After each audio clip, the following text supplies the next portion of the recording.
I want to greet anyone to this panel, which is entitled Asia and the Cold War. I will be the chair for this panel. My name is János. I have a PhD in International Relations, and I have a wide background consisting of irregular warfare theory, intelligence history, and so on and so forth. So I hope I will be able to ask some difficult questions from the panelists at the end of the panel. And now I'd like to introduce our panel. Our first presenter is Bálint KÁSA from Corvinus University of Budapest. He will be talking about irregular warfare in Afghanistan. Our second presenter is Mohammad SAMAY. He's also from Corvinus University of Budapest. He will be talking about the geopolitical, geographical, and geostrategic importance of the great powers during the Cold War and the post-Cold War era, and the practical effects on Afghanistan. Sotna Chanturia, also from Corvinus University of Budapest, will talk about the role of the Soviet arms trade in the state fragility of Syria, Iraq, and Egypt. Sadly, our fourth presenter, Dávid Király, couldn't attend this panel, so we will have a bit more time for the discussion. And the last presenter in our panel is Ali Sarikaya. He's from the University of Pécs, and he will talk about Turkish foreign policy during the Cold War. I'd like to ask our first presenter to take the floor and hold his presentation.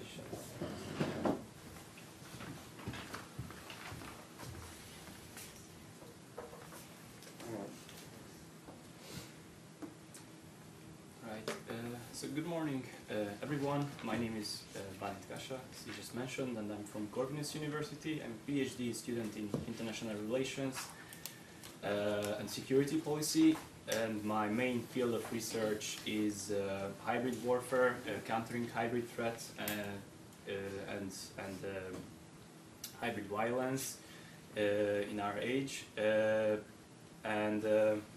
Yeah, today I'm going to talk about irregular strategies in Afghanistan. Mostly, or it's going to be basically about the Mujahideen and the Taliban in the Soviet and in the post 9/11 era. So I owe you a confession, because it's going to be 50% about the Cold War era and 50% not on the Cold War era, but it's going to be based on developments that were going in the Cold War era. Yeah, so I just start because time's short. So what you can see here is Afghanistan's conflict history, and from our perspective, what is relevant is that in 1978 there was a socialist coup that was followed by several counter coups, and which was followed by a Soviet invasion. Of course, this is the era of the Mujahideen in Afghanistan. I'm going to discuss this later, but just go through it. After the Soviets left, there was an interim and unsuccessful government in the country, and lots of tensions going on, out of which the Taliban emerged as they took over control in the country, and this was going until 9/11 and its quick aftermath, and yeah, and the subsequent era followed. So just to, I'm sure that many of you are familiar with the concepts, but let's go through what irregular warfare is.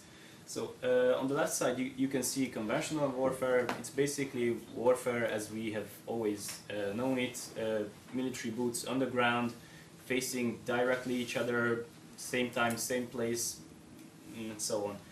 On the other hand, we have irregular warfare. That's trickier.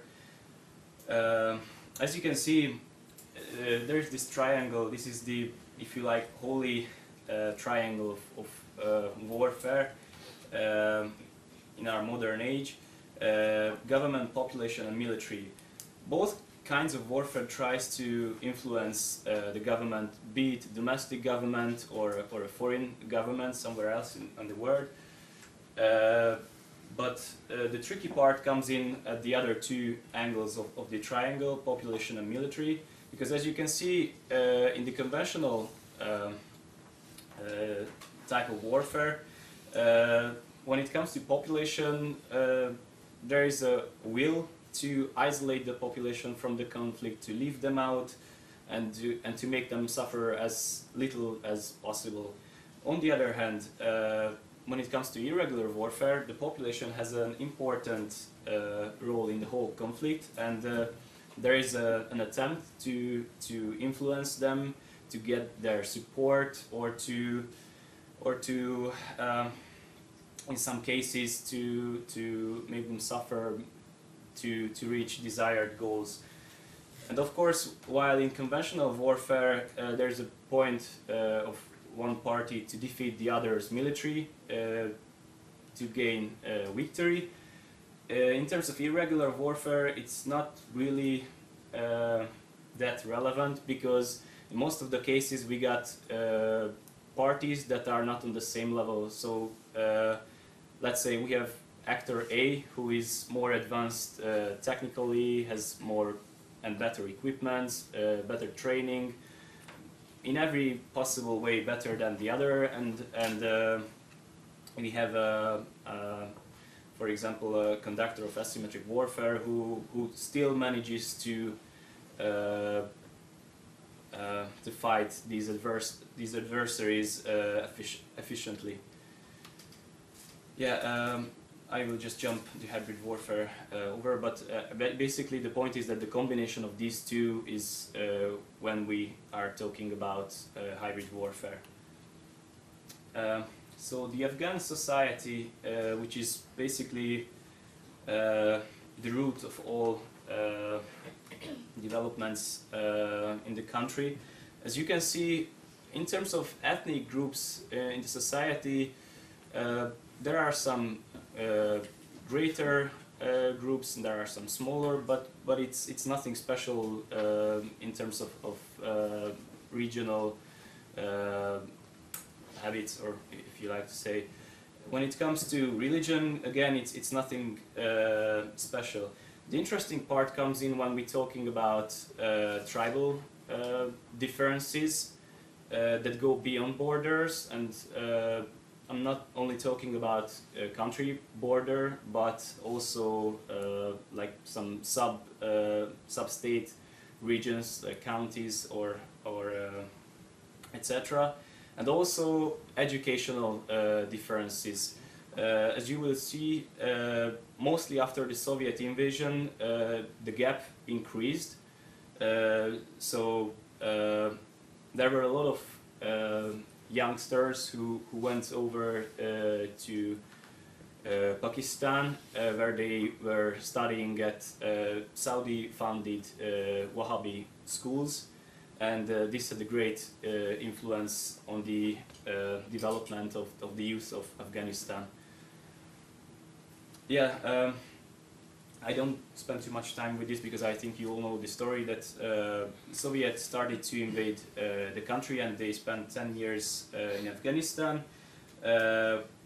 and basically the Mujahideen was conducting guerrilla warfare.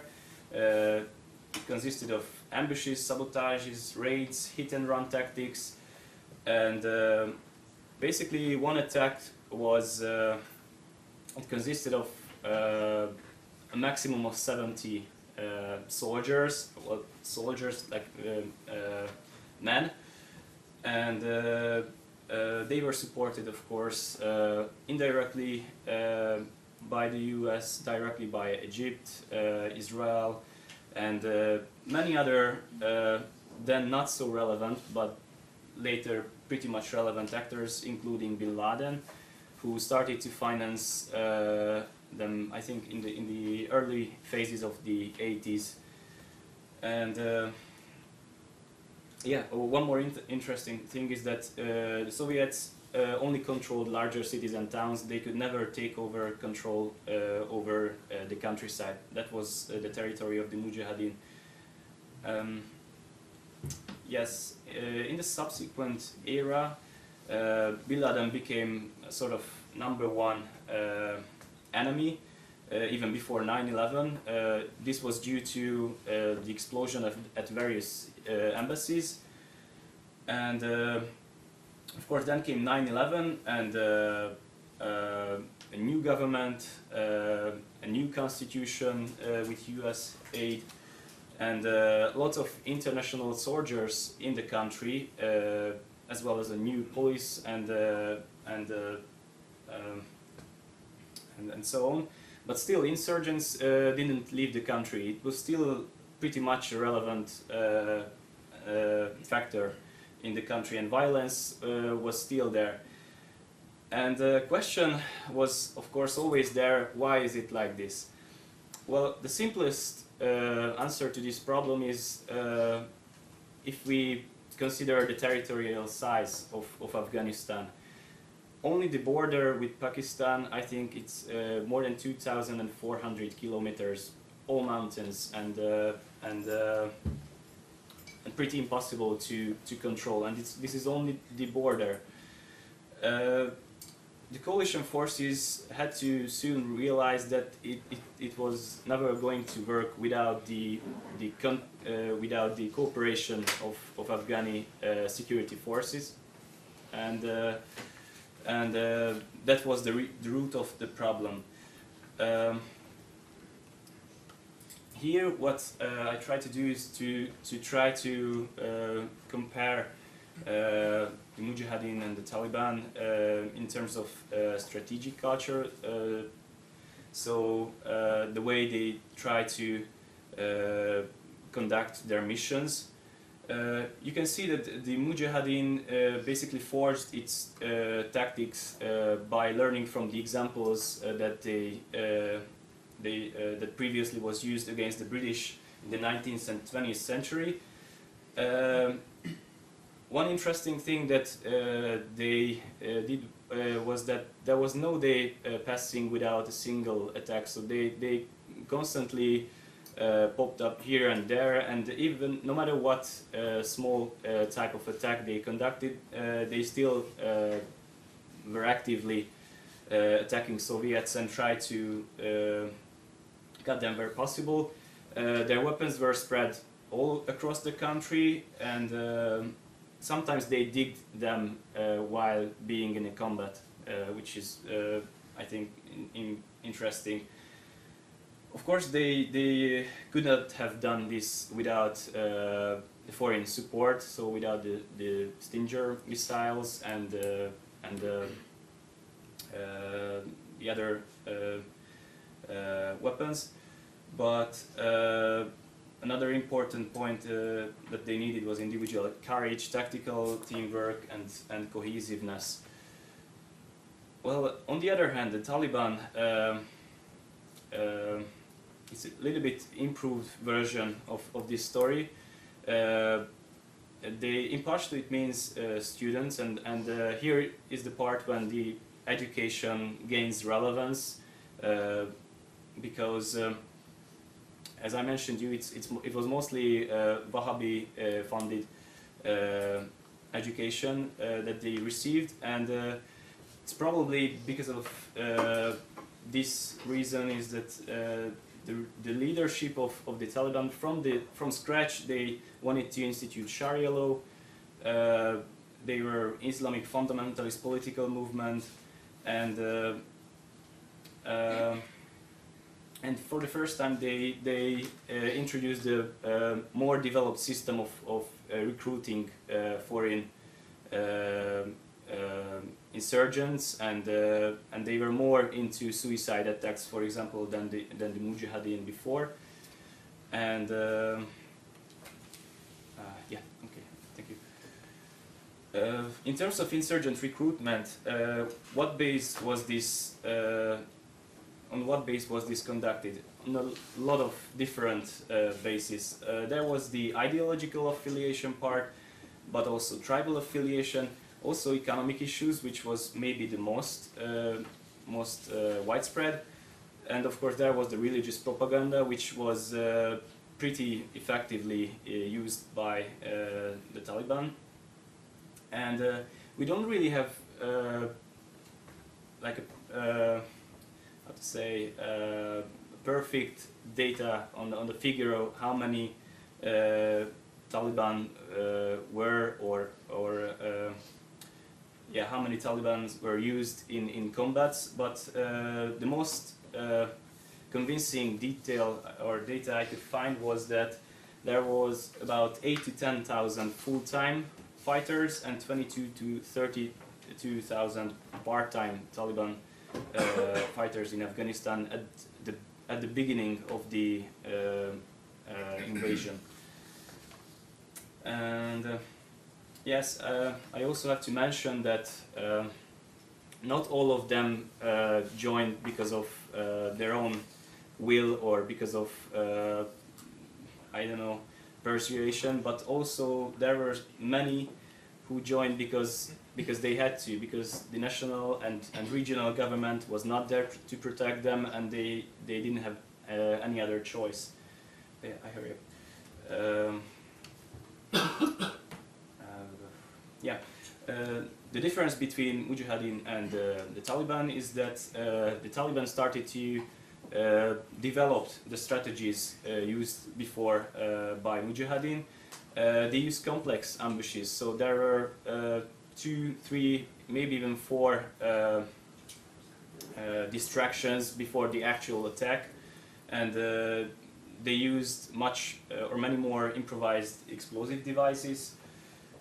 I told you that they were dependent on the media resources in terms of recruitment, and yeah. One of the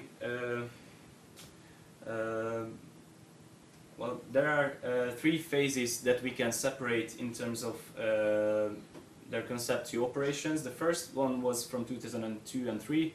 This was to infiltrate to the population, then to consolidate their positions within the layers of the population, and then to initiate the offensive. And this worked until a point, but they didn't really succeed, because in 2006, when they tried to attack bigger cities and towns, they failed. Researchers mostly state that it was down to faulty assumptions, that they were yeah, they had faulty assumptions. Anyway, their strategy is based on 3 pillars. One is discrediting the enemy, so be it the US, ISAF, 4 more minutes, right? Okay, 2. Okay. So discrediting the enemy,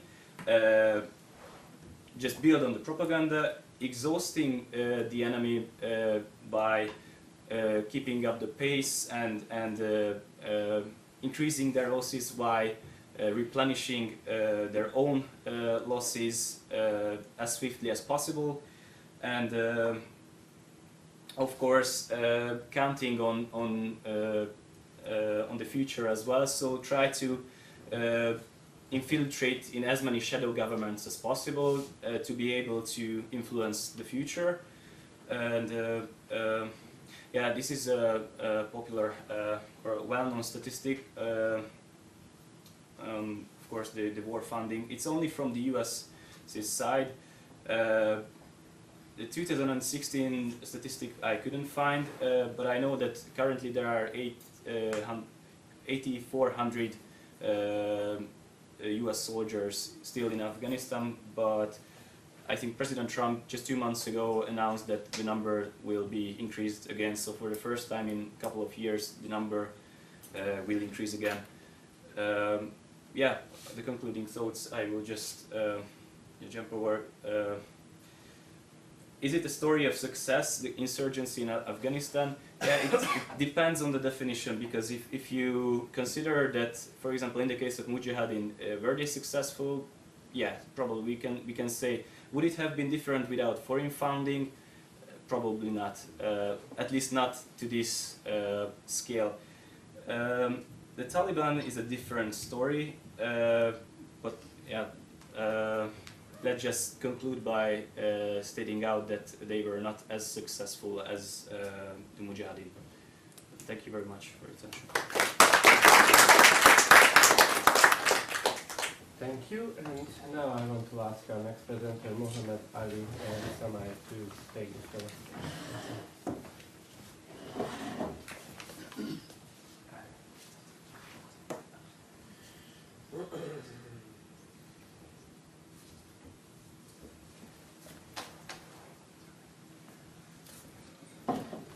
Hello everybody, this is Mohammad Ali from the Corvinus University of Budapest and also from Afghanistan. I live here since 2009, and all of the time I started my bachelor's, my MA, and also I'm doing my PhD there at that university. So this is one of my publications I'm working on with my supervisor, and it's about Afghanistan and the placement and the situation of Afghanistan between the international and regional orders. So always Afghanistan, the meaning of this publication and the meaning of this presentation is that shows that Afghanistan always was the victims of the orders because of its geographical placement. So I worked as kind of transitional circle, and which started from 1947 until 1973. So from 1973 until 1978, from 1978 to 1992, from 1992 to 2001, and from 2001 until today. So these are the circles, and all the times before that and until now and right now, Afghanistan is a clash point between the East and West, and those regional powers which are working with the East and West in the region. So from 1947 until 1973, there was a philosophy of balance in Afghanistan, and exactly there was a political balance in Afghanistan which was based on American cigarette with the Soviet matches. This was the philosophy of that balance, and Afghanistan exactly until 73, there was a kingdom in Afghanistan, and this balance philosophy worked very well. And this kind of geopolitical position for Afghanistan was too useful, and Afghanistan used both blocs, the Western Bloc and the Eastern Bloc, to develop the country. Like by the support of the Soviet Union, the king and the government could build a lot of infrastructure in the north part of Afghanistan, like airports, streets, and schools, and so on. And at that other part of Afghanistan, which is bordered with Pakistan, also the infrastructure, the streets, the projects, and everything. So this was the division of the country between two large power or superpower at that time, and it was useful. One of the causes that Afghanistan could use out that chance was, in this period, the large powers was involved in huge conflicts in Vietnam and Cuba and east part of Europe, like in Hungary and in Czechoslovakia, in these countries. So that was also a cause that Afghanistan could use, and there was no chance to go to Afghanistan and make that rivalry. So decade of democracy from 1963 until 1973, this was the period that the king stepped up to the new era and changed the absolute monarchy to a constitutional monarchy. And in 1965 we have parties, political parties. The first political parties was one of that was the Communist Party, and the second one was the Watan Party, and these the social parties, and the parties and the political ideas also came into Afghanistan.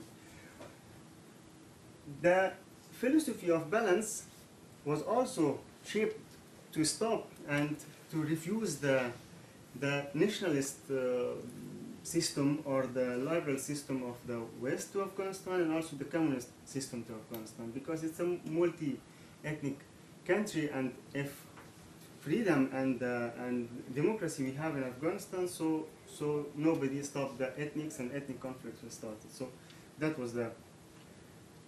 But in 1973, when the king changed the system to a constitutional monarchy, and dismembered the all member of his family from the power, like until that he was the king, and his cousin or his uncle was the prime minister in the country, and they did everything, and some of the times they have a totalitarian systems.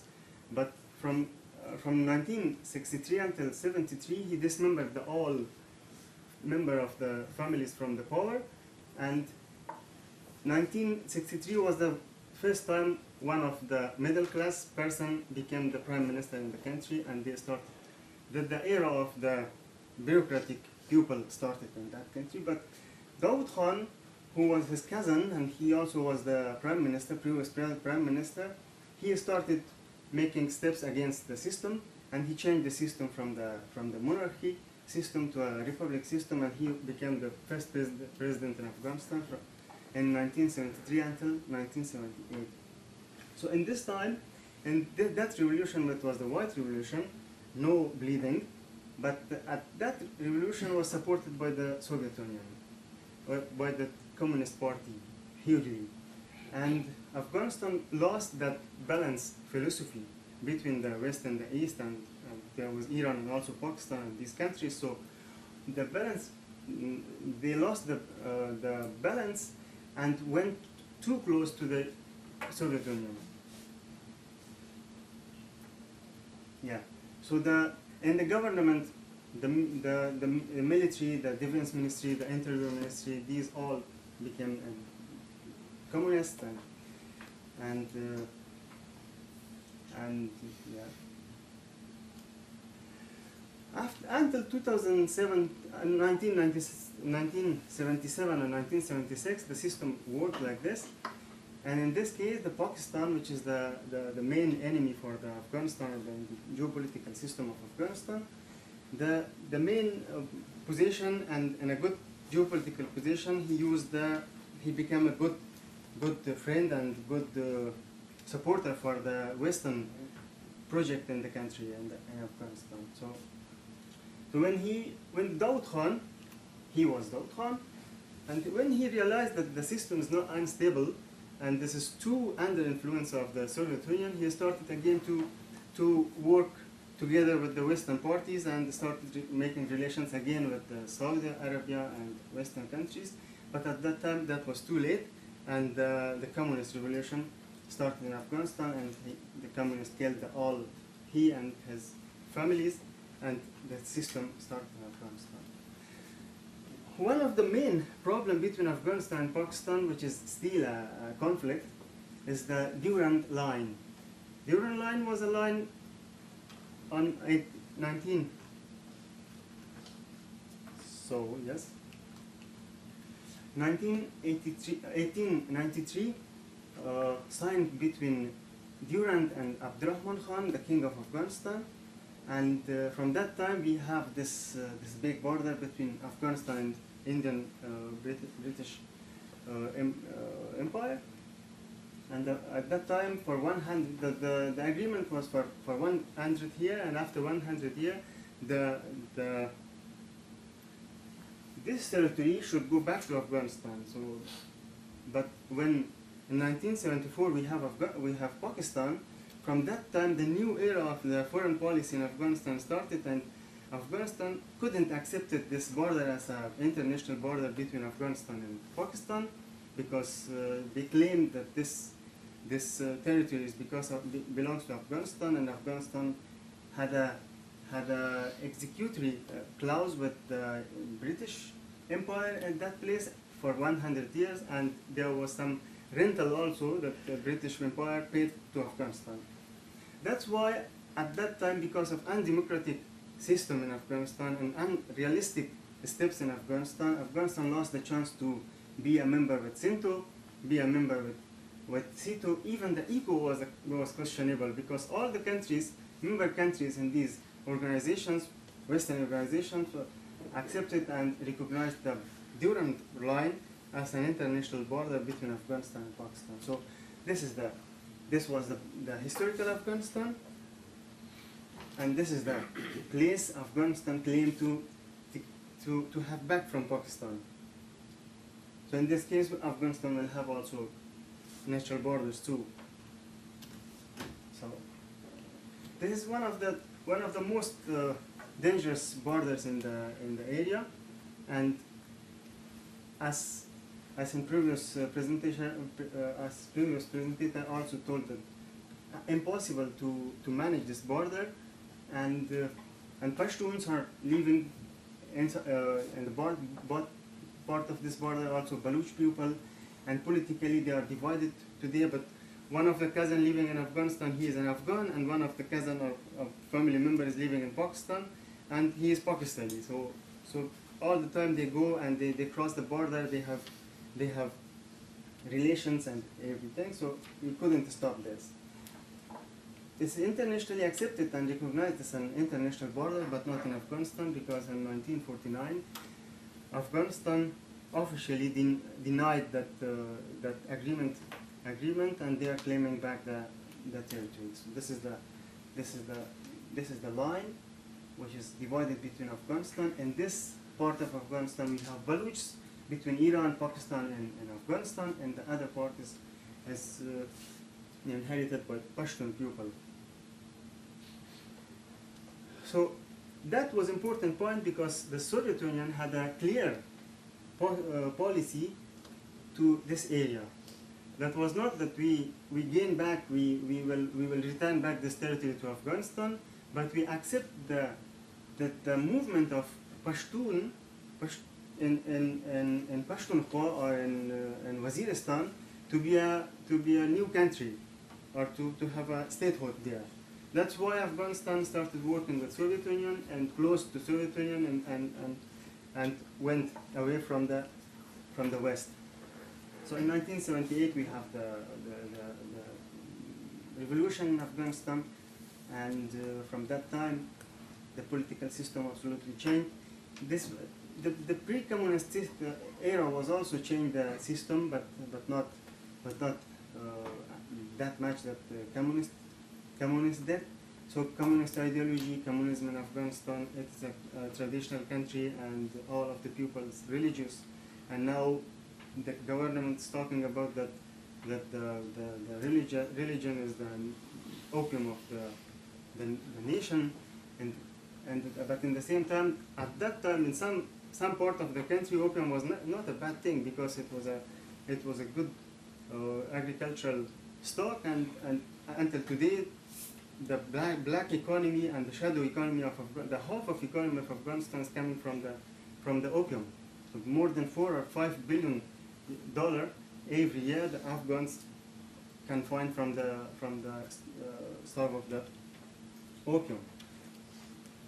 And some of the economists are talking about the inflation in Afghanistan and the price of the dollar, because if we don't have the opium in Afghanistan, $1 is now about 60 Afghani.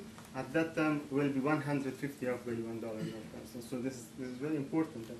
So opium was not a bad thing for the people, and that was not a good idea. So they started the reforms in Afghanistan and interfering in the traditional and the tribal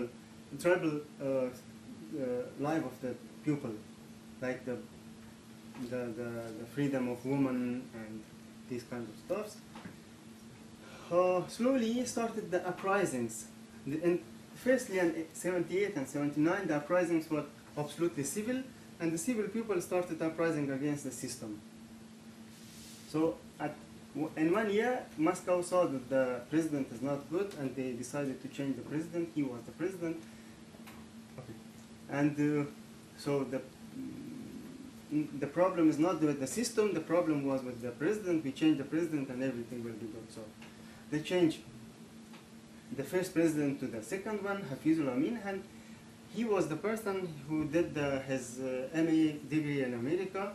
And after that, they saw that, oh, this is an American person, this is a CIA agent, and he became an extreme nationalist in Afghanistan and fighting against Pakistan, fighting against Soviet Union, no interference to the internal politics of Afghanistan, and we have this is Dari Souf, it's a place in north part of Afghanistan, the first uprising, civil uprising, and Herat uprising, which is 15,000 people they killed in 1 day. And like this, and so Helmand uprising and Kabul, even Kabul uprising. These uprisings was such uprisings which happened in 1956 in Budapest in Hungary. So these kind of stuff uprisings, and these uprisings get the chance to the Soviet to the western part to support the Mujahideen and the fight against the Soviet Union in Afghanistan. And after that, in 1979 and 1980s, the American weapons and Western weapons, even Chinese rockets and RPGs appeared in Afghanistan, and Stingers, everything. So this was the uncertainty of the system until 1988, when until the withdrawal of the Soviet Union in Afghanistan. So on 1979, when they saw that the system, the situation is not changing and not getting well, so the only solution was the military intervention in Afghanistan, and this was the Babrak Karmal. They changed Hafizul Amin, they killed Hafizul Amin and replaced him with Babrak Karmal. But the situation did not change from 1979 or so. In 1978, we have the little or small Cold War in the world after the detent between the two blocks. And the systemic failure of the regime in Afghanistan, day by day, there was the lack of the communists was too high in Afghanistan. The soldiers, the government persons who were working there, but they helped and they supported Mujahideen with the weapon, with the money, even the middle class in Afghanistan. My father was a pharmacist. He had a drug store, and he supported Mujahideens with drugs, with infusions, with tablets and everything. That even the doctors went to the Mujahideen places, and they treated them, because communist system was against the property of the people. So this was that's why even in Kabul, the losses of the Soviet Union in Afghanistan, of the military. So 6,000, 2,000 army was boots on the ground at that time, and 90,000 from the KGB, and the losses from 15,000 servicemen killed in Afghanistan, and 10,000 incapacitated and disabled in Afghanistan. At the withdrawal time, there are some films and pictures that the mothers in Tajikistan and Uzbekistan, these countries, are just looking after their boys that are they alive or not. So that was huge. And 180 military aircraft with the Stingers and the systems, anti-aircraft system Mujahideen get from the Western countries. How many? Two? Okay, we finished. So this was the area occupied by Soviet Union, and one of the strategic mistake was that the border between Soviet Union and Afghanistan was closed. At that time, Afghans went into Soviet Union by visa, but the borders between Afghanistan and Pakistan was absolutely open, and they crossed the border, Mujahideens, and they came and they went back to Afghanistan. So after withdrawal, they changed.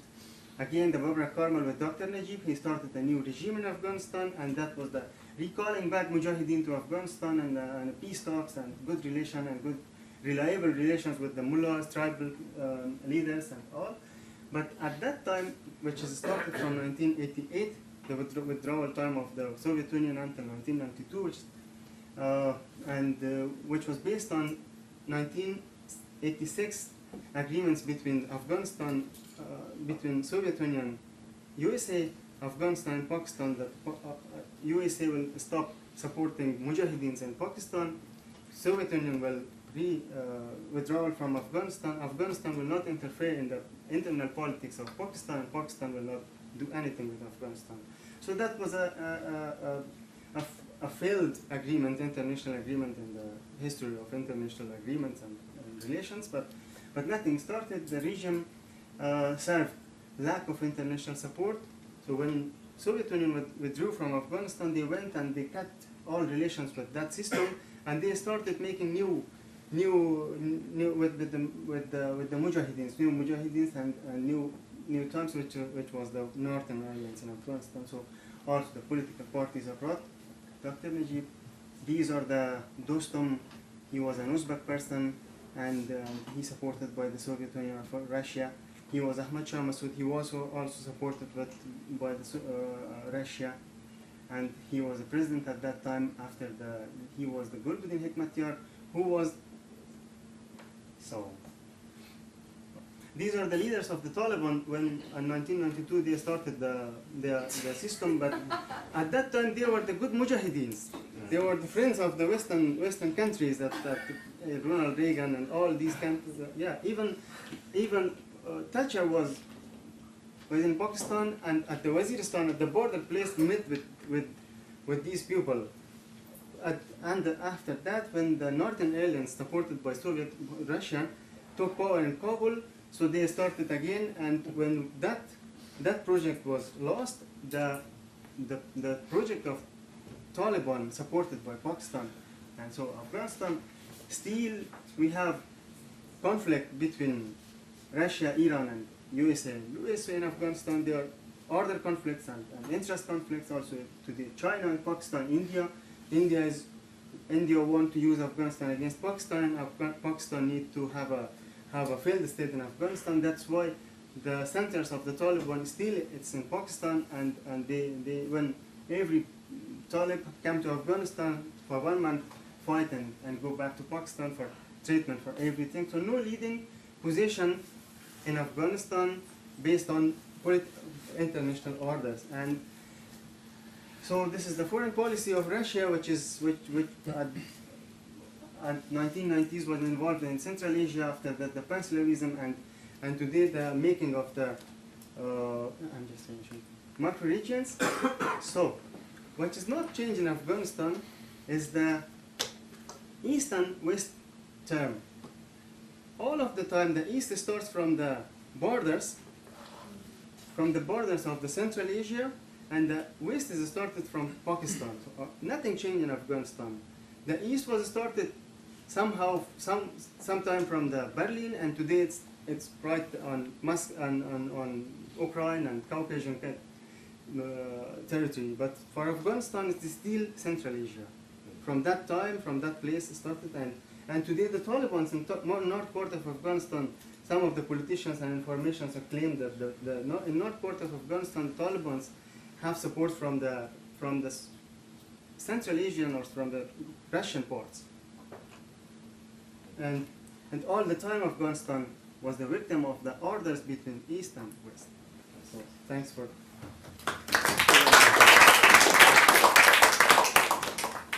I'd like to call Dr. Chanturia.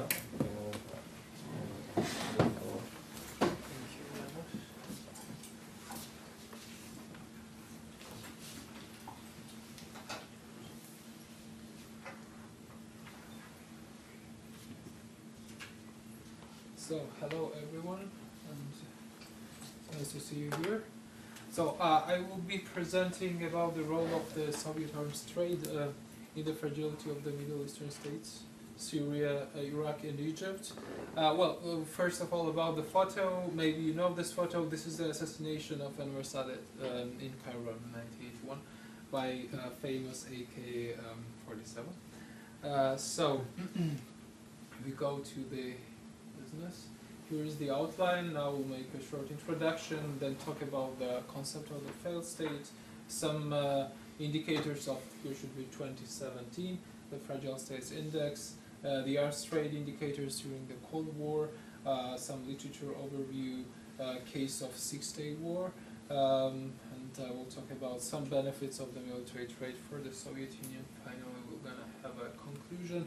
Well, basically the idea is to ask the question. So I ask myself the question, to what extent we can blame the superpowers in the proxy wars during the Cold War. And here were a lot of presentations about the military trade, and also the questions were asked that is it a responsibility of the superpowers that they have traded so much arms with the client states, and finally we had so much proxy wars going on, and actually maybe it was really the branding of the Cold War, but we had a lot of hostilities going on in the peripheral regions. And why the Soviet arms trade is because of my research interest, and the Syria, Iraq and Egypt, they have been the top 3 recipients of the Soviet arms during the Cold War.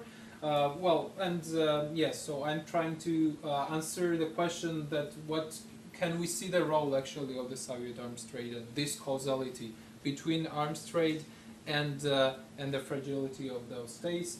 Basically, we have two major positions about the arms supply that the arms supplier needed for achieving strategic parity, and we see this these ideas in the Soviet officials. This how they justify the supply of the arms, that they want to establish equilibrium, and so no intents to exacerbate the war. Or we had a disequilibrium situation, and which finally contributed to the actual conflict. There are a lot of organizations who do this kind of research about the fragility. This is for the Fund for Peace, and you can see that it varies from the alert situation to the sustainable. And here you can see Syria, Iraq, and Egypt. So Egypt is basically in the better position.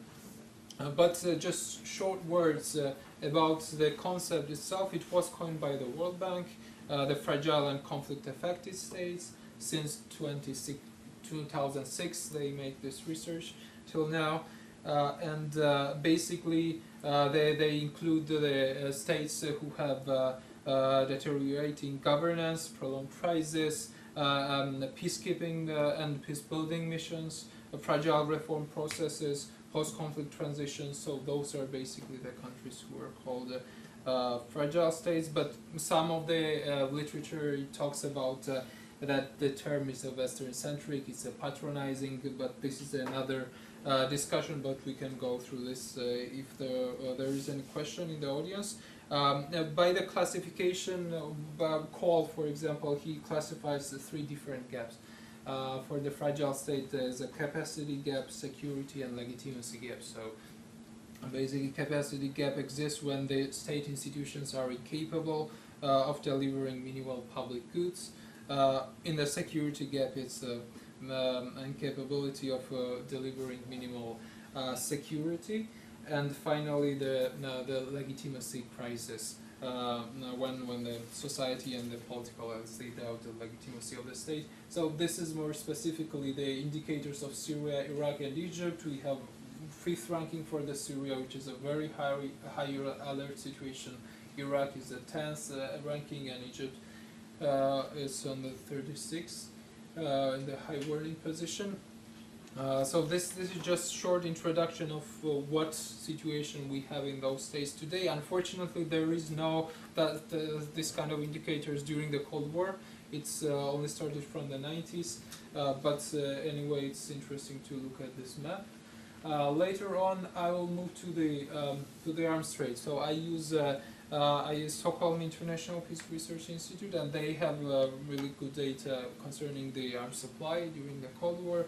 Here we see Soviet Union, USA, and UK throughout the 1950 to 1991. Basically, those 3 have been the major arms suppliers, and 1,243 billion worth of US dollars arms have been traded during this time period. 453 billion goes to Soviet Union, 423 to USA, and 106 to the United Kingdom. Here you see the top 10 arms exporters during 1950s: USA, Soviet Union, Britain. We have Czechoslovakia and all those countries who were also top exporters of the arms. Those are the numbers are sometimes confusing, but it's like 450 billion. This is and now the Middle Eastern arms importers. So the countries we have Iraq, the biggest importer. Well, if we not the quantity of arms, but the actual worth of in the money. US dollars, we have Iraq, Egypt, Iran, and all those countries. This basically the whole region, and the level of arms imports during 1950 to 1991, and specifically if we talk about the Soviet arms imports in the Middle East, we have Syria, Iraq, Egypt, Libya, Algeria, Afghanistan, South Yemen, and all those countries, and you can see the volume of the arms imports. These countries, and this map is also interesting. Here we have sort of comparative perspective of Egypt, Syria, and Iraq. They trading Soviet arms, actually, when I saw this. When I discovered this, that you have 1967 and you have this increase upwards trend in the arms supply, and then you have a Six-Day War, or then you have this upward trend, and finally you have a Yom Kippur War. Later on, the Soviets are excluded by Egypt, so Anwar Sadat is changing the policy, but afterwards the Iraq is becoming one of the major trade partners in the arms supply with the Soviet Union. Also, the type of arms. It's also mentioned in the literature that some arms are for the defensive purposes, some for the offensive, but they're different positions. But I basically agree with the position that it doesn't really matter much if it's a defensive or offensive, because some of them try to calculate if it was a defensive arms supply, then it was not aiming to exacerbate a conflict. In literature, we have two major distinct positions: the reformist view and the orthodox view. Well, by the reformists, it was like two big brothers who contributed to the Cold War and to the peace throughout the world. One example is Aaron's publication, and he's provided a theoretical rationale for this kind of view. And the orthodox view, we have like the two hostile camps. But those authors like Ross, Clare, Ayub, they argue that this regional conflicts, the proxy wars, they were exacerbated by the superpowers. And well, there is a case study by Kinsella and Tilema, that's 2006, and they actually finally highlight the fact that the Soviet arms transfers enhanced not only the propensity of the Arab states to undertake the military interventions, but also Israelis. Now we go to the Six-Day War. This is I chose this case because there is an interesting study by Ginor and Remes. They studied the archival documents. And it's published in 2006, but basically they reveal that the documents reveal that this Six-Day War was pre-planned by the Soviet Union, and in order to eradicate the Israeli nuclear facility, nuclear program.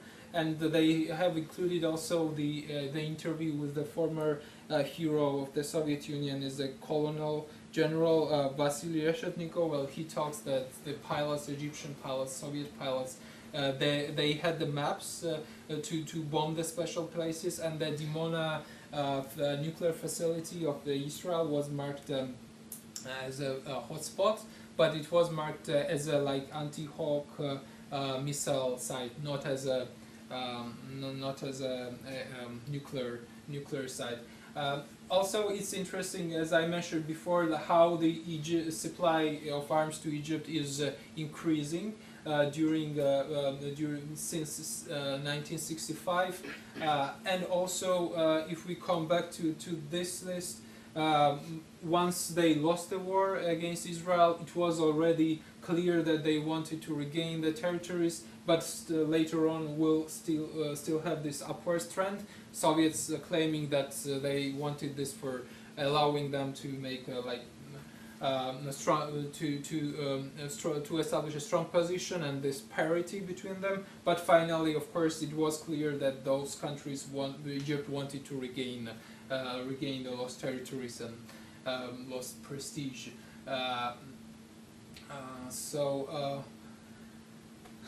Yes. Now some mentions about the benefits. So, well, what were the benefits of the military trade for the Soviet Union? Well, basically, first of all, the interests of there were the geopolitical interests. This is undeniable. For in case of the Middle East, there was also ideological war, and for example, Campbell, he mentions that the Soviet leadership was not seeking in the Middle Eastern stability, nor the settlements of the local conflicts by political solutions. It is not only the case with the Soviet Union during the Cold War, even before that time. If we look at the history of the region, there are a lot of scholars who talk about that United Kingdom was not interested also in the stability of the region, and they have a lot of arguments for this. Thank you. Basically, the main aim of the objective of the Soviet military aid was obviously to undermine and supplant the Western or China's influence in the region. I'm also asking myself the question that it was also another reason behind this is to undermine the local power, to deny the local power from evolving and the region.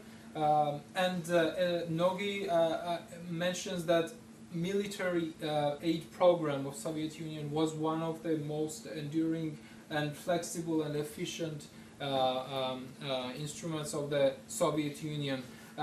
Soviet Union, they lost the political influence on their client states, and this is a well-known fact. But the military aid was the only tool how they can have an influence on these client states. And this is, I think it's very important to take into consideration. And finally, what were the trade benefits for the USSR? Well, it was economic benefits, for sure. There is a case with the Yom Kippur War. Golan, it's 2000 publication made in 2000, I guess. He argues that the Soviet Union was not interested in disturbing this detente, and because they were gaining a lot of economic benefits from detente, and why was it in the interest of Soviets to exacerbate these conflicts? So she has a really good argument. However, part of this economic benefits was actually the ability of these states to pay in the hard currency, and this was also a big part of the benefits, which was and specifically during the first Gulf War. Then we can see that the imports of the arms are so much going up, and it's not only just a case of with the Soviet Union, but in this manner we can also establish this argument concerning the United States as well, and although arms importer countries. Well, basically that's pretty much of it. However, if I still have time, I do have? Okay. Yes. So I would like to come back with the case of the Six-Day War. That Parker, he called the miscalculated tactical move from this thing with the Soviets. So actually, it was a secret speech by the Leonid Brezhnev on the Politburo on 1967, and he said that there was a secret information. Israelis intending to deploy at least 11 brigades on the northern shore of the Syria from Egypt, and they informed it to UAR and to Syrian governments about this, and this became also like a trigger for the war. Oren calls this like unauthorized step and there is a plan to cause it a simple error. From my point of view, it was not an error. Perhaps it was in the interest to make this, but this we go beyond the scientific discussion, of course, about this. But I would love to hear your opinions about this. Yes. So thank you very much.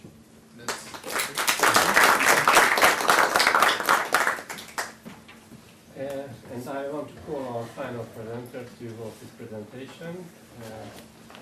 The floor is yours.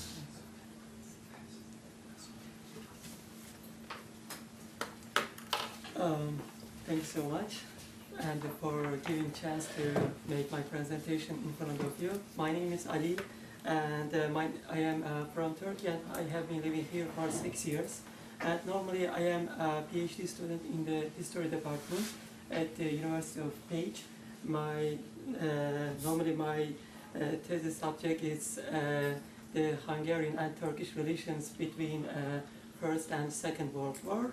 And also I am so interested doing some research about the Turkish foreign policy during the Cold War and after the Cold War. And just today I am going to be talking about the Turkey, how Turkish foreign policy changed, and directly and completely, and I will talk about this.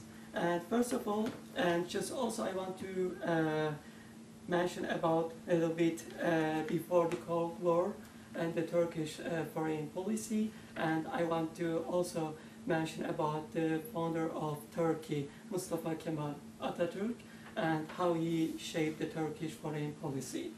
The First World War brought the Ottoman Empire to an end, and the Ottoman Empire had been divided when Allied powers defeated it. And Turkey became a very small country if we compare the current Turkey with the Ottoman Empire. And the Turkey's National Liberation War was won, and the Republic of Turkey was established on October 29, 1923. Mustafa Kemal Atatürk, the founder of the Turkish Republic and its first president, is in the national hero of Turkey.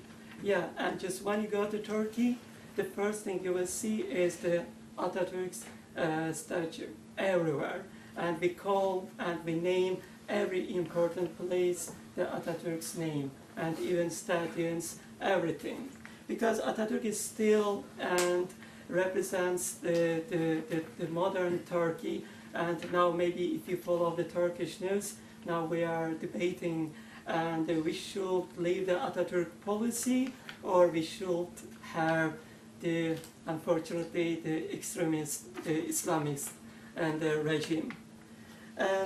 And he has founded the modern Turkish Republic out of the ashes of the Ottoman Empire, and which was in the recession period and became to known as the sick man of Europe. Just imagine that Turkey was considered sick man and or about to die in front of the European countries, and Atatürk came to found completely the new country. Turkey is not one of the great powers of the 20th century, and just everyone knows Turkey is not great power. Everyone accepts them, except Turkish people. And the Turkish people were still thinking that Turkey is the great power, like as much as the Ottoman Empire. It's not true. And why? Then Turkey is why important for Soviet Union and US and the other Western countries, because her geopolitical location, however, has enabled her to play a potentially more influential role in the world politics than otherwise would have been possible. And because of Turkish strides, and as everyone knows, and Soviet Union, and before Soviet Union, the Tsars or Russian Empire, they always dreamed to take over Turkish strides, because to access to Mediterranean Sea and to take over the current Suez Channel or the Egypt, and they will be able to access also the Hind Ocean. And also I want to share another thing, the population of Turkey, and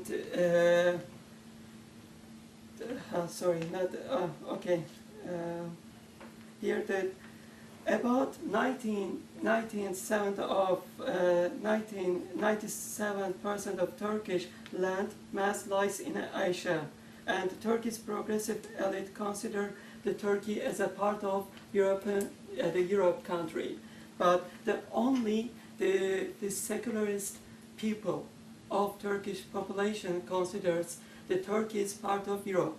On the other hand, the Islamist people of Turkish population considers Turkey is not part of Europe. Turkey is the country, like, how can I say, it plays the role, the bridge between Asia and Europe. And now I want to talk about the Turkish, the Soviet Union relations before the Second World War. And as you can see, the first conflict between the Russian Empire and the Ottoman Empire, that territory we call Kars, Ardahan, and Batum territory, and that territory was part of Russian Empire after the Second World War, and but the Bolshevik, the Lenin under the Bolshevik the system, when Bolshevik system took over the Russian Empire, and they left this territory to Turkey, and they signed the Treaty of Moscow, and that was, we call not Treaty of Moscow, we call that treaty the Turkish-Russian Friendship Treaty. And also Bolshevik government recognized the Turkish nation, the Grand National Assembly of Turkey officially in the world, and it made that government as a state in the world policy, the politics, because in that time in the Anatolia there were two governments. The first one, because still Ottoman Empire is alive, the other assembly is under the leader of Mustafa Kemal Atatürk, and we call TBBM, the Grand Nationalist Assembly of Turkey, and it was officially recognized by Bolshevik government. And when we go to the period of after the Second World War, Bolshevik government was so concerned about the Turkish new foreign policy, because Turkey was trying to develop the relation with other Western powers, with British Empire, Britain, US, US, United States of America, and also the Soviet Union. But Soviet Union was not happy about that, because Soviet Union requested Turkey to give the naval bases in the Istanbul Strait and Gallipoli Strait, and also Soviet Union said Turkey should give that territory back to Georgia, and Turkey refused every request of Soviet Union, and Turkey is still afraid of being occupied. Soviet Union, because Turkey knows Soviet Union is, because we call Soviet Union a little bit out of control, because he can do everything he wishes, and because Turkey knows that, that's why Turkey had to find another power, and because Turkey cannot be against Soviet Union, Turkey is not that much powerful, and that superpower is United States. And Turkey communicated directly with United States, and Turkey said, look, just if you want me to be part of Western Bloc, and you have to give me clear support financially and military, because I don't want to be occupied by the Soviet Union. But United States said, and also United States doesn't trust Turkey, and because Turkey always tried to follow balanced policy. Sometimes Turkey is on the side of Soviet Union, and sometimes on the side of United States or the Western countries. And the first, yes, and also Turkey said, please give me or send me one message, and it shows I am on the side of US, and then it shows Soviet Union cannot fight or launch a war against Turkey. That is the message. The Turkish ambassador died in USA, and he was sick, and US said, I am sending that body of the Turkish ambassador by the Missouri naval ship, and it came into Istanbul port right here, and you can see the here the American naval ship. You know, that place is so important because before the First World War, 2 German naval ships ran away from battle against Britain, and they came here, exactly here, and just they stayed only one night, and the next day they bombed the Crimea Peninsula, the port city, Sevastopol, and they flagged the Turkey. Sorry, they how can I say that? They lifted the Turkish or Ottoman flag, and Ottoman Empire had to announce a war against Russian Empire, and that was very powerful message to Soviet Union. And you cannot occupy Turkey because Turkey is under my side, under my protection. And now Turkey didn't join the Second World War, but Turkey Turkey is not industrialized country.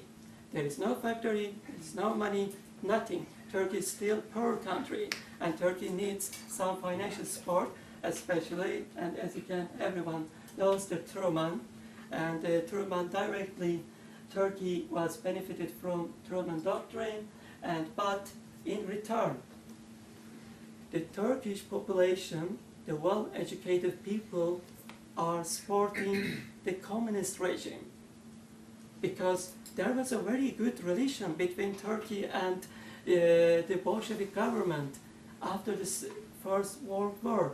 That's why the Turkish well-educated people were impressed with the Soviet regime. And most of Turkish people are, unfortunately, they are poor. The laborers and the peasants, they think the communist regime is best system for us, and they're impressed. But on the other hand, Turkey is receiving financial support from US, and in return, the Turkish government arrested a lot secularist and well-educated people, and most of them died in the prison or they have been killed, assassinated, and most of them fled to Russia, to Moscow. And Marshall Plan, Turkey showed how much she was serious about the the U.S. policy. Okay, I believe the Turkey joins Council of Europe. Yeah, and this person maybe Adnan Menderes. Adnan Menderes, he was the conservative prime minister of Turkey, and I want to share something very quickly. The most of Turkish people are Muslim, and the U.S. had to find something very powerful thing against expansion of communism in Turkey. That thing is religion, Islam. Yes, and because it was very successful propaganda by USA. If you are communist, you're against Islam, and a lot of people have been announced as an infidel. They couldn't even go to Jami, the Muslim temple. You know, just directly, just imagine you are part of one communist community, and your father says you are kuffar. It means you are infidel, you are not my son, or you are not my daughter, and you cannot come to temple. And still, I found some sources. The U.S. had a lot communication and relation with the religion communities in Turkey, because in Turkey is not like other Muslim countries. In Turkey, there are a lot religion communities. That religion communities are engaged in education. They are educating people. They are opening schools.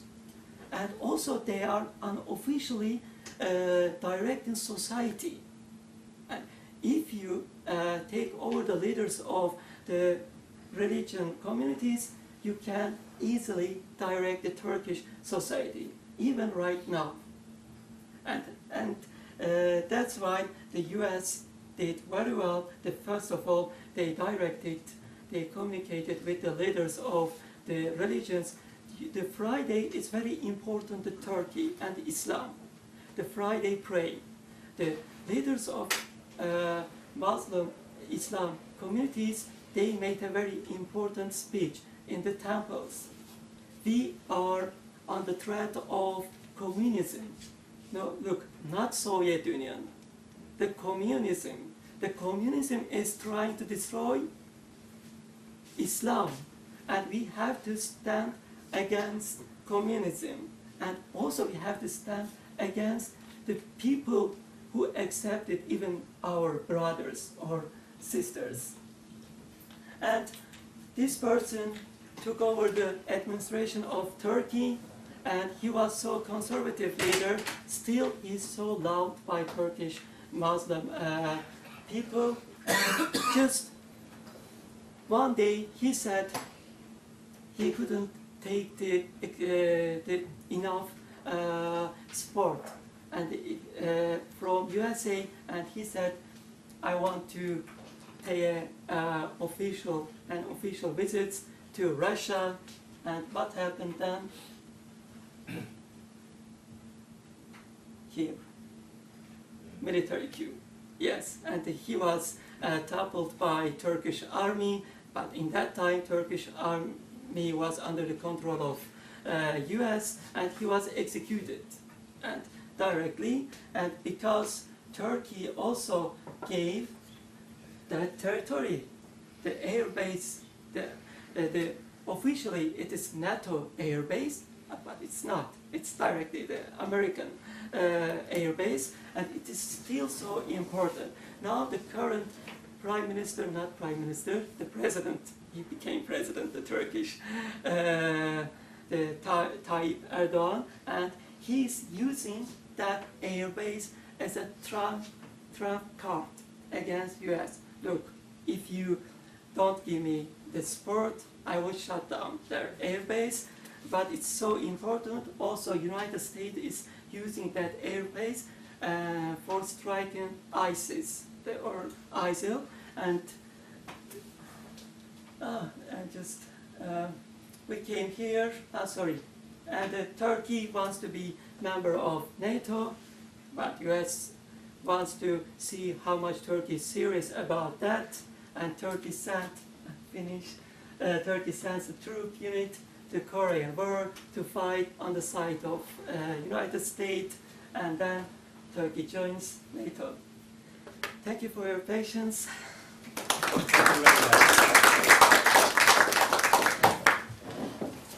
I think we have heard 4 very interesting presentations, and now I'd like to give the floor to our audience, and please ask our presenters difficult questions. So, first of all, thank you once again for organizing everything. We can emphasize enough your role. Just wanted to ask you a question. Well, as I understood, the key point of your presentation was that increase of Soviets arms trade in the region before the Six-Day War, before the Yom Kippur War, etc. So have you found any data about the same period and the same territory for the US arms trade with Israel? Yeah. So was it also increased, when, why, etc., etc.? Thank you. Should I answer or we collect the questions? No, you can. Yeah, thank you. It's a really good question. Actually, I'm trying to make a methodology, and this what I'm thinking about to establish this kind of comparative thing. So both sides, we have one side of Soviet Union client states, and another side Israel and the other US client states, if any. So this should be done definitely, and I will do this. Yeah, thanks. I have one related question. What I'm interested in is what are the sources of the data you presented to us? Since, especially, I mean, many of arm trading, much of arm trading is done pretty secretly, especially when the Soviet bloc and communist states are concerned. Much of these actions were clandestine. So I'm interested in how precise this data is and what the sources are. So concerning the arms trade, thank you for the question. Concerning the arms trade, it's the Stockholm International Peace Research Institute, and they provide quite a comprehensive data on this. But of course, there is always the story behind the one which you can get actually and capture the actual arms deals. But it's one of the most comprehensive resources, and I can give you like the details later on. I also have that included in the references, so I can yes, forward this to you. Concerning the fragility of the states, this is a Fund for Peace foundation, and they have also their surveys and this data online. And there is also other websites and organizations who make research about the fragility. So they have different methodologies, they include different countries, and yes, we can collaborate on this later if you're interested.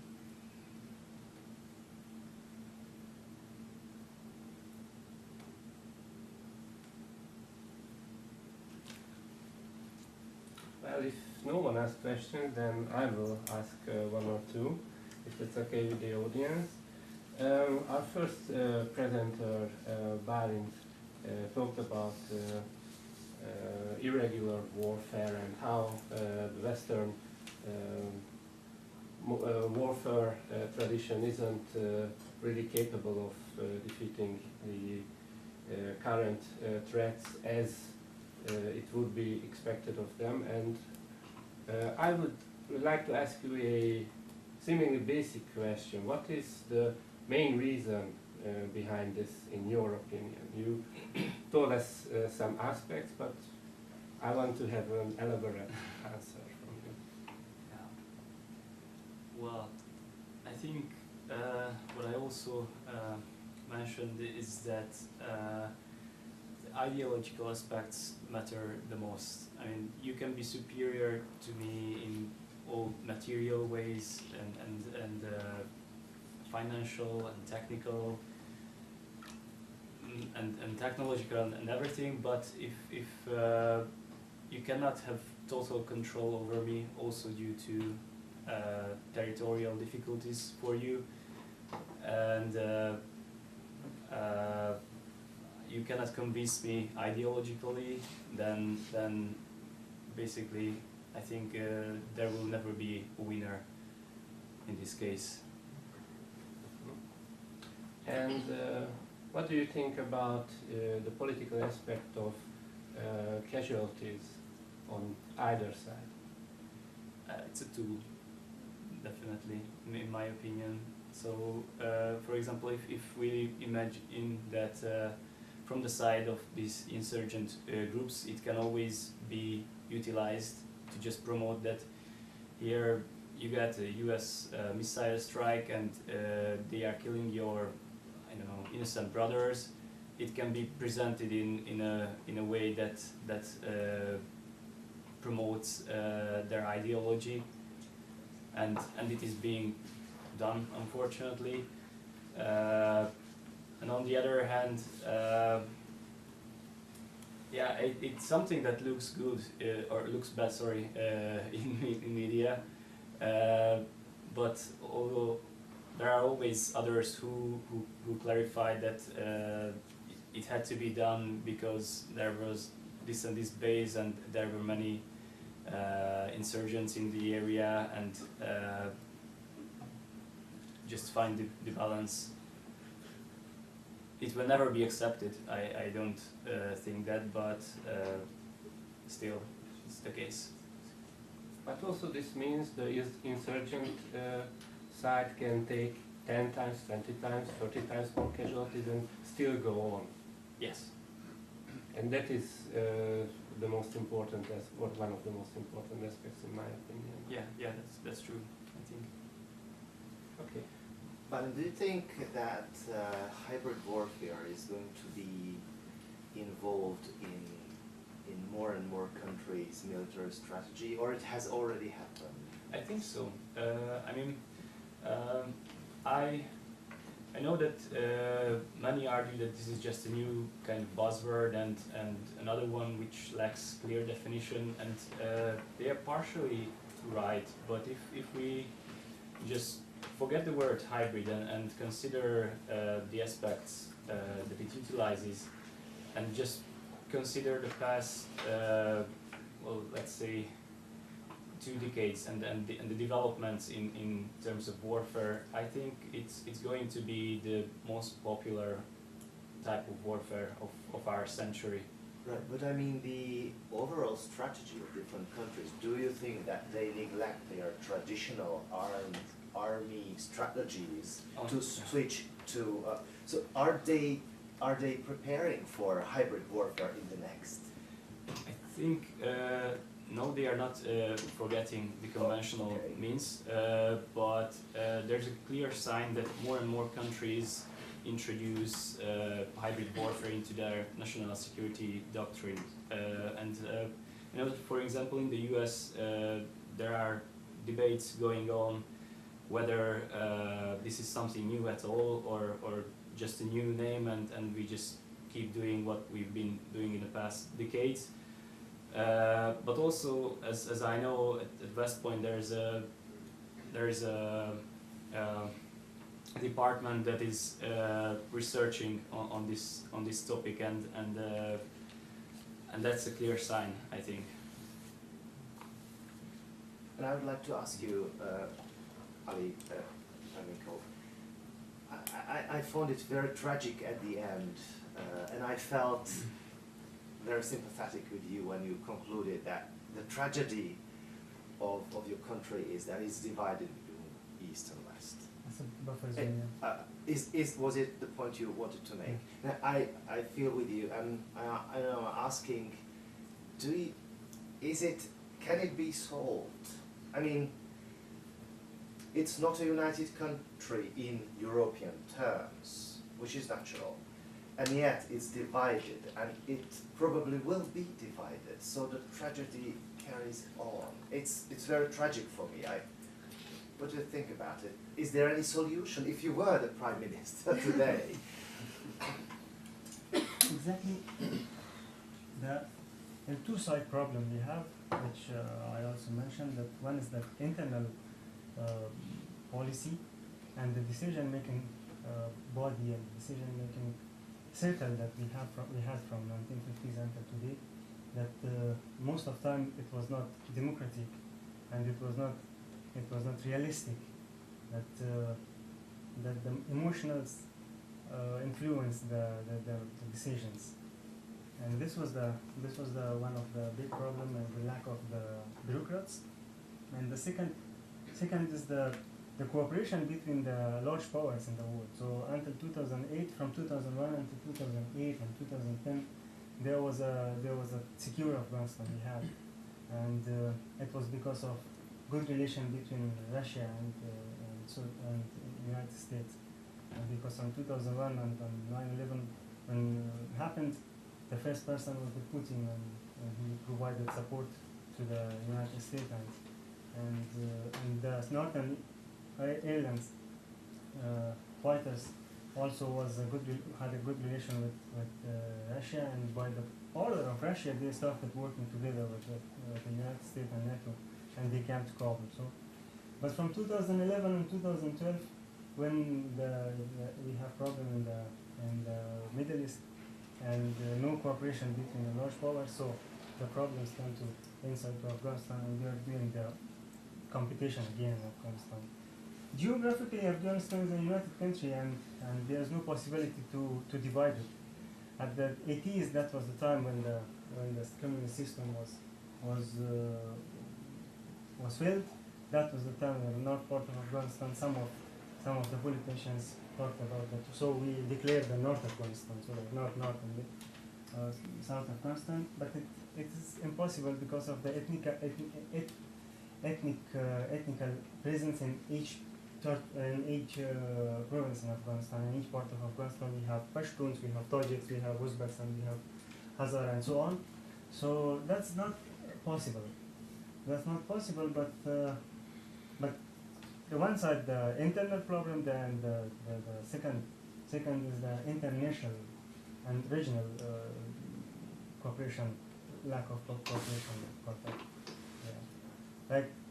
Like I mentioned, some other things too, that since there is a good and projects supported by Islamic Development Bank and World Bank, which is connecting Central Asian countries to the South Asian countries, which are the KÁSA, the Central Asia and South Asia regional electricity and regional energy market. And it was the TOP, the TOPI, and the KÁSA 1000, which is the exporting of the oil and gas, and exporting of the electricity, which is a huge amount of electricity is in Central Asian countries, to the South Asian countries that they need electricity, and also they need energy. And Pakistan, 33% of the population is in dark, so they also need 5,000 megawatt in Pakistan, yeah,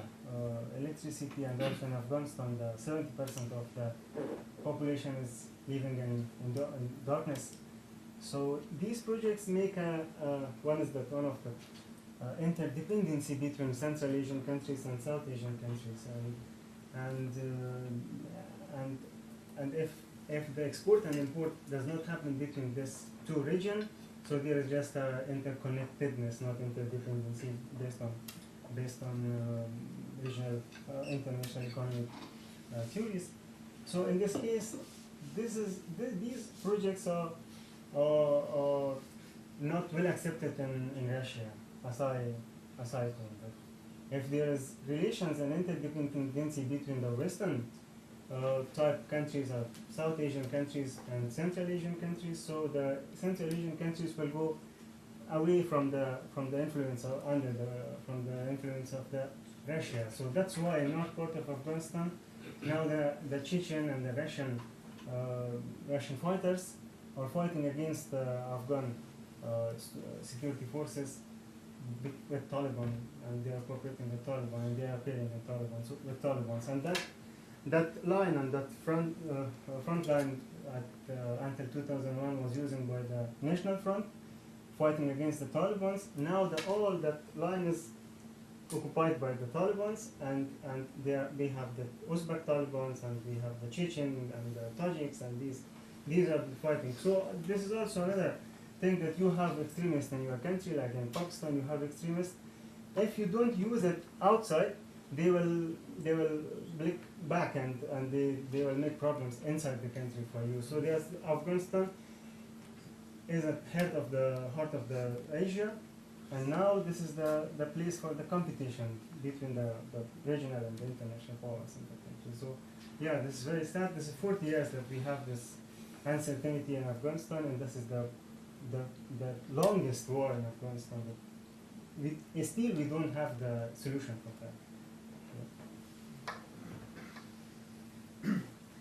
Let me make a couple of comments on Afghanistan and Turkey, and also one question to Mohammad Ali. First of all, you talked about the change between Turkey and Amin, and it was maybe because of lack of sufficient time. You just mentioned that one president and then other president, maybe this president won't be as good as the other one. Well, actually, we have to tell the audience, of course, that it's a very complicated story, because it looked like a very nice story, while it was a very nasty story, because it was Turkey who, together with the Soviets, originally made a plot to assassinate Amin, who was actually the kind of the deputy of Turkey, and it backfired because it was Amin who assassinated Turkey, And he was his student. the Soviet. Yeah, also he was his student in the university. Exactly. So actually, the kind of change of power, didn't happen in a planned way, because the Soviets actually wanted already to consolidate the situation by finding a proper person that is to build up Turkey much more than previously and get rid of Amin. Because they already knew that Amin is a kind of a problematic guy. Yeah. And instead of consolidating, actually they spoiled the situation, because Turkey didn't succeed in making the plot properly. So eventually he died in the plot, the good guy for the Soviets, so to say. Yes, yes. Okay? So the bad guy survived, and then this was how eventually the Soviets had to deal with the bad guy. Yeah. And then get rid of the bad guy in December 1979. So. Yeah. That's the real story, which is, of course, I know that you know that, but for the audience we have to make it absolutely clear, because it was a very, very complicated story, and a lot of people don't really actually know this in such detail. But that was the substance. And the other, just a small thing about you mentioned the Red Army withdrawing from Afghanistan, whatever, or being in Afghanistan. Well, there was no Red Army in 1980s. Already, there was such a thing as the many soldiers being there, but that was called the Soviet Army. So in a Cold War conference like this, I just cannot stand not mentioning this, because that's one of my favorite things. But a lot of people don't know about this. Even scholars, historians forget about that. Yeah. That the Soviet Army, the Red Army, was renamed, officially renamed in February 1946, right after the Second World War. Was renamed February 1946. From that time on, there is no Red Army. In 56, in 89, in 91, no Red Army is withdrawn from Eastern Europe. Although in books and articles you still read this, everywhere, because people just don't care. They don't read sources. Actually, it was not a secret thing. It was a very public thing at the time in 1946. But then even scholars just forgot about that. So it's not your particular fault. I just wanted to correct it. That it's something which you have to take into consideration. And the question is actually about the kind of democratic period. You mentioned in the 60s the democratic period, before the communist takeover in the 70s.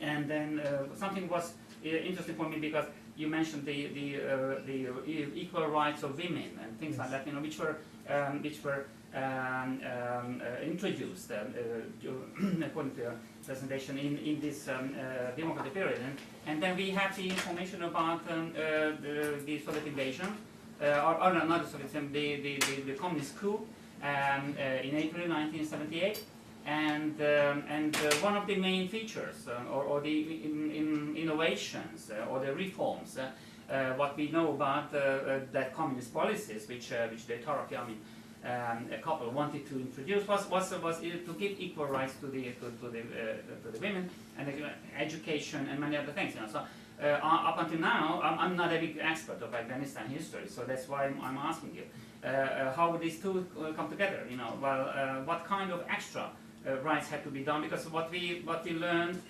from the sources and the literature is that actually these kind of reforms, like very radical reforms, which were regarded by the very feudal or semi-feudal Afghanistan society, regarded as too much, you know, and actually they just could not digest it, you know. The mullahs and the kind of conservative part of society, that now women can go to school and can be educated exactly in the same way as men. So if this happened already in the 60s, you know, how did it cause a problem after the communist coup in April 1978? So that's the question. And then there is just to finish my comments, and then you can answer this question. About Turkey, the thing what you mentioned, that the KÁSA and Ardahan like provinces were given over to Turkey in the Brest-Litovsk Treaty and the Moscow Treaty. Right at the same time, it looked like from your presentation that it was a kind of voluntary action on the side of the Soviet Union, which actually could have been the case because that's exactly the same time when the Soviet Union voluntarily gave freedom to Finland. No, so it was not an impossible thing. So there was such a generous thing that the Soviet Union was giving over territories, or not the Soviet Union at the time, it was called Soviet Russia, Bolshevik Russia, but they did it. You know, so there could have been a case in this case, but it was not. You know, it was not because it was the part of the big deal what they made with the Germans. That is the Brest-Litovsk Treaty, which actually ceded huge territories on the European part of the Soviet Russia at the time to Germany in the last year of the war, when the Germans were still on the rise, and they actually were advancing, and the Bolshevik power had to be consolidated by giving this huge concession. That's how the Lenin and Trotsky were like fighting over this, and eventually Lenin won the debate, saying that, well, we have to save the imperial center, the Bolshevik center, and make these huge concessions, even though it's not nice, you know, it's terrible, it's humiliating, but that's the way how we can survive, you know, as the Bolshevik part. Also, there was the civil war already going on in Bolshevik Russia at the time. So that was the Turkish part of the territory giving over, that is the secession of these territories, was part of this deal. So the most territories were in Ukraine and in the European parts of the former Russian Empire, but this southern part was also the kind of part of this package deal. Why? Because the Ottoman Empire was also involved in the war at the time, and fighting on the side of the Germans, you know, with the Central Powers. And so actually it was a German present, a kind of German present to the allied Ottoman Empire, that you guys, you will also get something. What do you want? Okay, here is this. Now I can negotiate this with the Russians, and they did. You know, so that's how these territories were given over, absolutely not voluntarily. You know, no wonder Stalin wanted to get it back, you know, and he didn't succeed. And the other thing is just a very small factual thing, just like with the Red Army. You mentioned that Turkey didn't enter the war, Second World War, but they did. You know, they did in March 1945. You know, at the Alta conference, there was a decision that now Turkey would be pushed to make this decision, and actually that was successful. And in March 1945, Turkey entered the war on the side of the Allies. Of course, as we know, there was not much to do by that time, and of course, technically, they were not sending troops; they were not fighting with anyone. But technically, they were members of the anti-fascist alliance and founding members of the United Nations. So they were like belligerent states, or a state in that capacity. Although just for 2 months, but actually it did happen at the very last stages of the war. I'm just that Turkey didn't send a military unit. That's why I want to try to mention on the perspective of Turkey. And according to Turkish sources, I mean, the Turkey never joined the Second World War. But as you mentioned, in Cairo, the capital city of Egypt, and Ismail Inani, the second president of Turkey, and met with the Churchill, and the Turkey officially launched a war against Germany. But just it was on the paper normally. That's why, I mean, just according to Turkish sources, they don't accept Turkey didn't join the Second World War. But normally, you're absolutely right, that Turkey did join officially. But just I wanted to share the Turkish perspective. Yeah, absolutely. No, but it was a good deal, you know, because they joined the war and didn't have to fight. They only had the benefit, you know, of the one when they actually became victorious powers, you know, without doing anything. Okay, so that's good. Congratulations.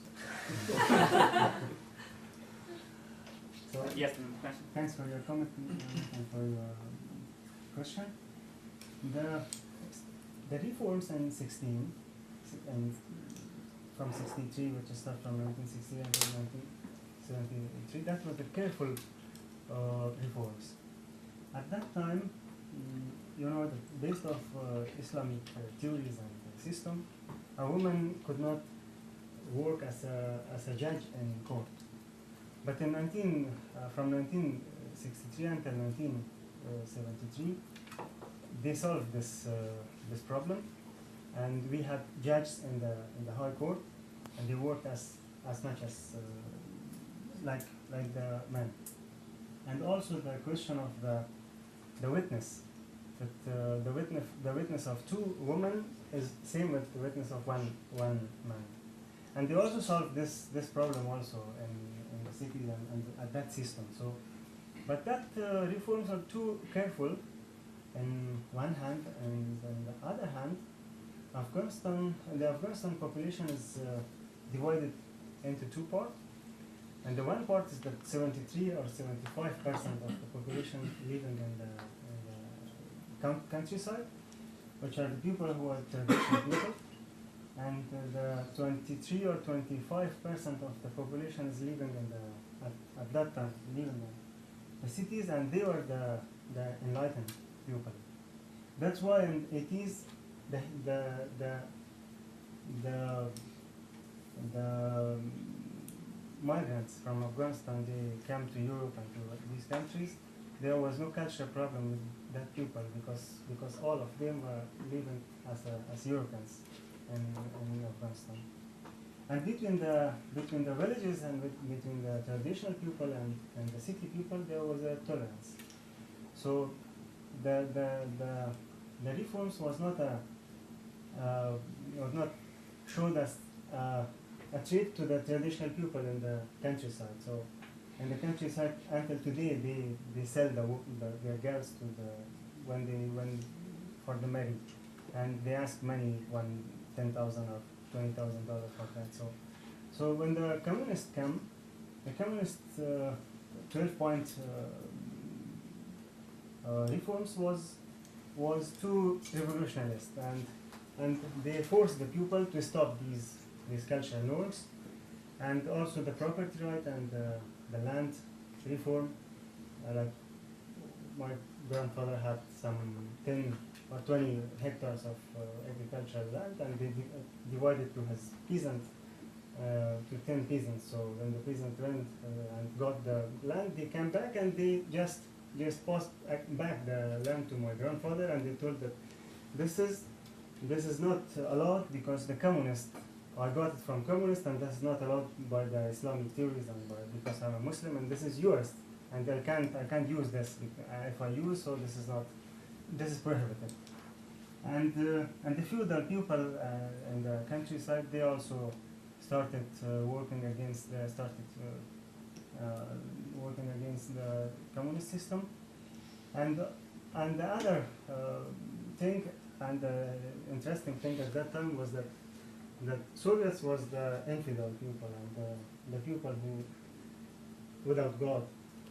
And for a Muslim, that's allowed to marry with a woman who is Christian or Jewish. But a Muslim can't marry a woman who is not Muslim, who is not Christian, who is not Jewish. So like Hindu or communist is not. So at that time, inside the Mujahideens, this was a very big and journalistic thing that that West is better than Soviet Union because we can marry them, but we can't marry Soviet woman, a communist woman, because of the lack of the God in his life. So this was one of the important things. And the other thing that a lot of scholarships provided from the Soviet Union to the Afghan students, the fathers and the parents did not let the children to go to Soviet Union because that was the infidel people, and if you eat the food from such people, you became infidel. So be away from the Soviet Union. So not the woman, the reform in the case of the woman was the problem, but the whole process was against the system. So yeah. Thank you. We have time for a quick question because officially we are almost out of time. We can. We can stop because lunch is waiting. Yeah. So, yeah, is there a question, or are we better going to have lunch? Okay, I can see there are no questions, so I thank our panel for the presentation.